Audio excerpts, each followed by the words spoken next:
Baiklah, di sini saya akan menjelaskan tentang regulasi lingkungan terkait dengan aktivitas produksi perusahaan di Indonesia, serta contoh perusahaan yang melanggar dan akan diberikan sanksi yang tentunya. Jadi sebelum saya menjelaskan, saya perkenalkan diri saya.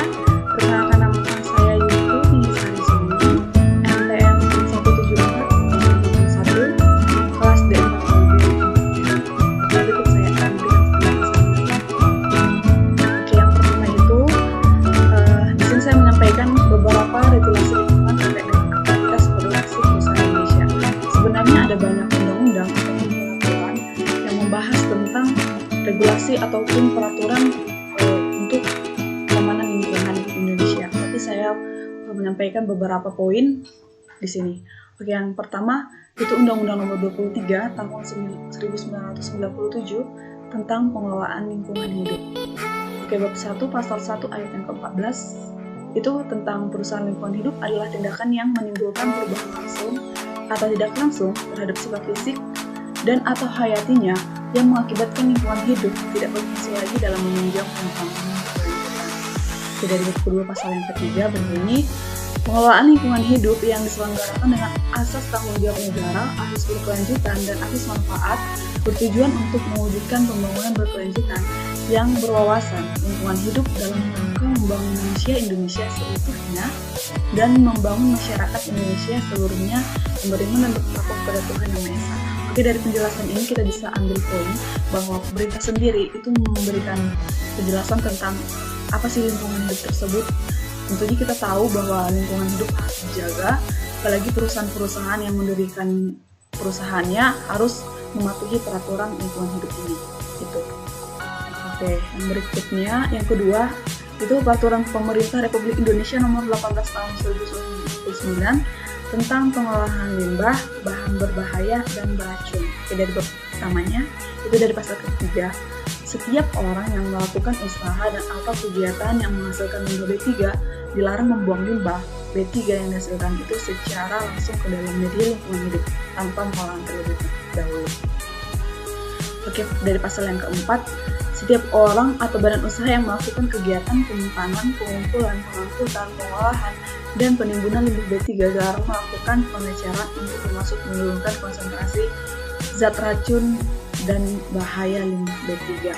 Oke, dari penjelasan ini jelas sekali bahwa barang-barang berbahaya atau limbah tersebut dari hasil dari produksi ataupun dari perusahaan yang pabrik itu tuh harus diolah dengan benar sesuai dengan peraturan undang-undang. Sebenarnya ada banyak penjelasannya lagi. Mungkin saudara-saudara ataupun teman-teman bisa searching atau cari tahu dari media lainnya. Saya hanya menyampaikan poin-poinnya saja yang kalau lebih rincinya bisa dicari informasi lain. Soalnya ini banyak dibahas gitu, apalagi perusahaan-perusahaan itu tidak boleh sembarangan dalam membuang limbahnya. Otomatis lingkungan kita akan rusak gitu. Terus yang ketiga, ada dari pembuatan dan sanksi pidana dalam hukum pidana khusus bidang lingkungan hidup yang diatur dalam ketentuan Undang-Undang Republik Indonesia Nomor 32 Tahun 2009 tentang perlindungan dan pengelolaan lingkungan hidup. Oke, sini tuh tentang poin yang ini tuh tentang sanksi yang akan diberikan untuk perusahaan yang melakukan pelanggaran terhadap Undang-Undang Lingkungan Hidup. Oke, bisa lihat di pasal 98 ayat yang pertama.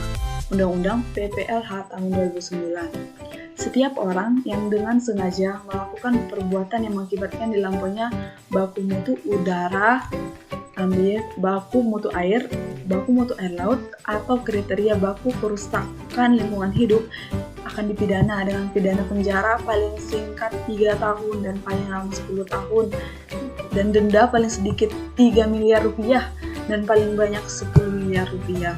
Oke, dari penjelasan ini tentu pemerintah sendiri memberikan peraturan yang ketat untuk perusahaan-perusahaan agar tidak membuang limbahnya dengan sembarangan. Oke, di sini ada saya akan berikan contoh perusahaan yang melanggar aturan lingkungan hidup. Oke, Cemari Sungai Pabrik Tekstil Indomaret dihukum denda 2 miliar. Oke, ini saya dapat beritanya dari kompas.com. Oke. Di sini kita bisa lihat bahwa Seksi Pidana Umum Kejaksaan Negeri Purwakarta mengatakan pihaknya telah mengeksekusi putusan Mahkamah Umum tentang kasus tindak pidana pencemaran lingkungan hidup kepada pabrik tekstil Indomaret Purwakarta. Oke.